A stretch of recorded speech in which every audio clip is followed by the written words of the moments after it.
अस्सलामु अलैकुम रहmatullah barakatuhu। आप मेरा YouTube channel doctor Arshad health TV देख रहे हैं।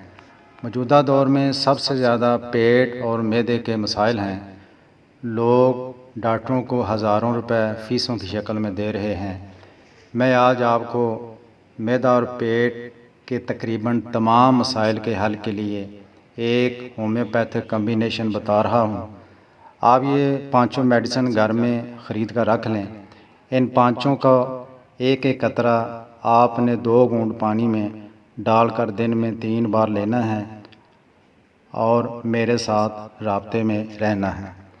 पहली मेडिसिन का नाम है लाइकोपोडियम 30, दूसरी मेडिसिन का नाम है कार्बोवेज 30, तीसरी मेडिसिन का नाम है चाइना 30, चौथी मेडिसिन का नाम है रेफनस टाइवा 30 और पाँचवीं मेडिसिन का नाम है ऐसा फुटीटा 30। आप मसूद कंपनी की ले लें। खाने से पहले आपने इस्तेमाल करनी है। अगर आपको वीडियो पसंद आई है तो चैनल को सब्सक्राइब करके वीडियो को लाइक और शेयर कर दें। ज़िंदगी बाकी मुलाकात बाकी।